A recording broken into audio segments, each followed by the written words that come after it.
Dallas police arrested 30 men in an undercover prostitution bust here in the city.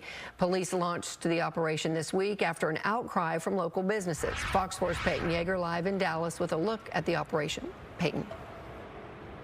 Heather, and the men arrested range in age from 19 to 64. The Dallas Police Department hopes this bust sends a message. Now, the specific bust happened in Northwest Dallas, where businesses and people driving through the area complained to DPD.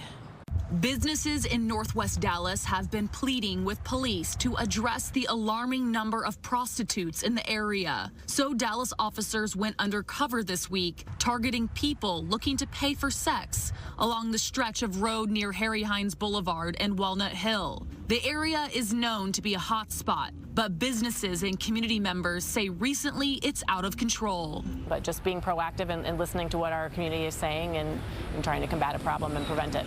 Dallas police arrested 30 men on Wednesday for solicitation of prostitution. In addition to the arrests, investigators seized handguns, vehicles, drugs, and more than $70,000 in cash. Some of the men had warrants out for their arrest, like 33-year-old Eric Garcia, who was wanted out of Euless for forgery.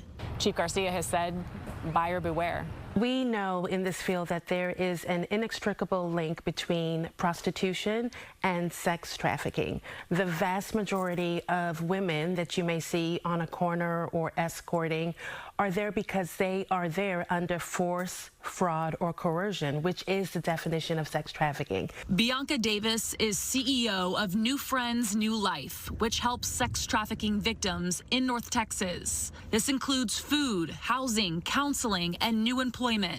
Davis tells Fox 4 she continues to see an increase in the number of women walking through her door. Attention that's being raised, efforts by the police department, and people understanding that there is help.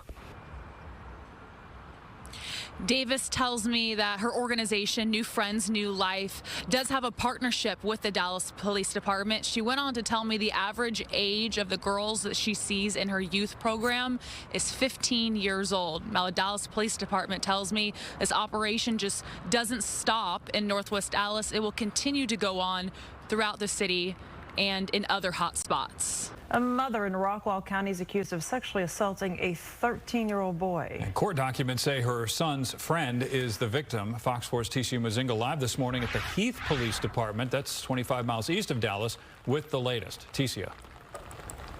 Yeah, good morning, guys. 44-year-old Natalie Sorrells has since posted bond. The accusations made against her provided by the 13-year-old may be disturbing for some, but we do know that she was arrested late last month on 2 counts of aggravated sexual assault of a child and 2 counts of indecency with a child in February. Now, court documents say the victim is her son's friend, as you mentioned, and police began investigating Sorrells after the 13-year-old's mother found deleted text messages. In the text, Sorrells called the teen babe, according to the arrest warrant affidavit. The teenager told police there had been multiple instances of inappropriate contact since April of 2023.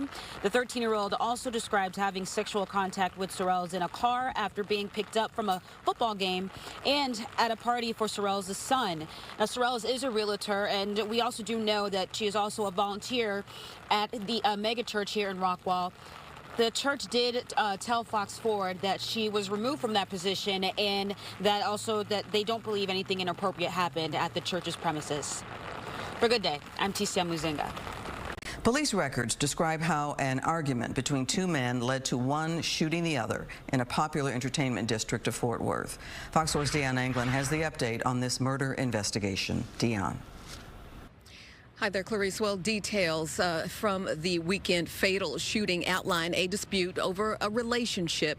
It also tells the story of how the violence played out with people recording it on their cell phones. 5 shots were fired from a 9mm gun. killing 29-year-old Bryson Rogers. The violence stemming from a heated argument that played out Saturday night on busy Crockett Street in the West 7th Street Entertainment District. All while several people recorded the mayhem with their cell phones. The details in the murder warrant affidavit for 29-year-old Karlov Palmer Jr. outline a dispute over a relationship. The court document is heavily redacted, protecting the identity of witnesses. It notes Rogers and his roommate were out with their 2 female dates when Palmer confronted one person in the group to express that he did not like a relationship between 2 unnamed people. During the back and forth, Bryson made a movement like he was slapping someone, which made Karlov yell, "Come slap me." It goes on to say Karlov Palmer crossed the street and approached the group again. Bryson finally slipped off his slides, handed his phone to someone as if to agree to fight Karlov. As Bryson handed the person his phone, Karlov shot at Bryson approximately 5 times.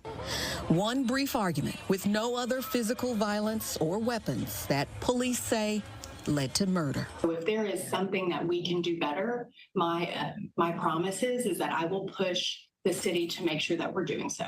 It is a sad and frustrating issue for City Councilwoman Elizabeth Beck, who represents the district that includes the West 7th Street District. The latest violence and developments have prompted more discussion about its safety enforcement.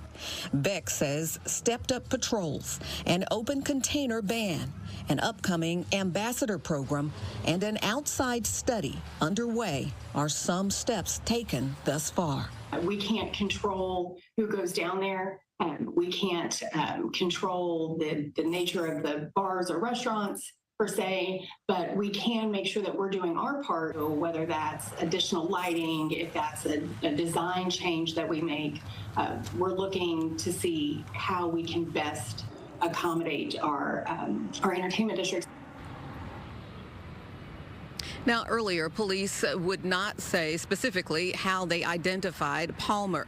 The affidavit points out there were witnesses who recorded part of the shooting, as well as Palmer running from the scene to a vehicle. And the license plate on that vehicle connected police to him. That's the very latest live. Clarice, back to you. Dion, thank you. Fort Worth police are looking for the people responsible for shooting and killing a 21-year-old man. It happened in the middle of the afternoon in a busy area near Loop 820 and John T. White Road. Witnesses reported seeing a dark-colored SUV speed away after that shooting, but police do not have a good description of the vehicle or any suspects. Fox 4's Amelia Jones reports. I stayed up all night, legit, thinking what just happened. Angel Mendoza says he was working at the dry cleaners on Bridge Street in Fort Worth Tuesday afternoon when a man was murdered nearby. He was tagging clothes in the back when he heard gunshots. At 3:30, I hear a gunshot 5 or 6 times. Then he saw an SUV speed off. Next you know, we just saw a Tahoe went that way. Mendoza says he went out to see what happened and heard a woman screaming outside the Los Albertos restaurant. All I hear was, "Oh my God. Oh my God." Fort Worth police say 21-year-old Demarion Barnett was fatally shot in the torso in what is a busy area of restaurants, stores, and other businesses. After talking with witnesses, police say they're looking for 3 suspects who drove off before officers got there. At this point, the detectives learned that the victim and 3 suspects got into a verbal argument. One of those 3 suspects at least fired some rounds at the victim, striking the victim right there on the scene. It's unclear if Barnett knew the suspects or what they were doing in the shopping area before the shooting. We also don't know what the argument was about. Police are asking the public for help to fill in some of the gaps. The more leads we have, the more tips we can get, the easier will be to identify the suspects. Mendoza told police what he saw and hopes it helps police catch the people responsible. It was just so sad, it happened out of nowhere too. Amelia Jones, Fox 4 News. Families of school shooting victims in Uvalde are outraged at the latest investigation report on the police response to the mass shooting. It basically clears local officers of any wrongdoing. The investigation was carried out by a private investigator hired by the city, and it was released today. Fox 4's Peyton Yeager joins us with the report and also some pretty strong reaction to it. Peyton. Heather, family members and community members, they were so frustrated they were seen walking out during mid-presentation to collect themselves. Now, after the presentation was over, the investigator left the room, but then families demanded that the investigator come back and listen to them during public comment. How dare you? How dare you? You were paid by them, and you just came out and, what was that, a deposition? Families in Uvalde were left furious Thursday after an outside investigator's report cleared Uvalde City Police of missteps during the May 2022 shooting at Robb Elementary. 19 children and 2 teachers were killed in the massacre. What good did you just do all of us? Nearly 2 years we've waited for this. What did this do for us? Nothing. You're gonna sit there in a chair next to everybody else who has failed us. So how can he say that you guys did nothing wrong? I don't understand that. Speakers directed their disgust to Jesse Prado, an Austin-based investigator and former police detective who was commissioned by the city council. Prado stated the department did not commit any wrongdoing or violate any policy. On May 24th, 2022, law enforcement took more than an hour to get inside the classroom and kill the gunman. The officers could not see where the rounds were coming from. They just knew that the rounds were going through the wall, through the wood, through the doors. And they could not shoot into that room blindly. A stark contrast to the Justice Department's investigation, which found massive failures and delays by law enforcement. Despite defending the police officers' actions, the independent report did acknowledge rippling failures in the response. There were problems all day long with communication, lack of it. In addition to communication, other failures mentioned were lack of training and officers not having the correct keys. Audience members were visibly upset when the report stated a crowd of families at the front of the school compromised officers during their response.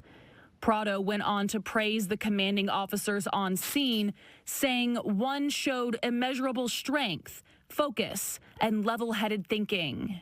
Even though he'd been shot at and hit in the ear, that his actions were all in good faith, sir. This child was shot, and he sat in there for 77 minutes while those cowards did nothing.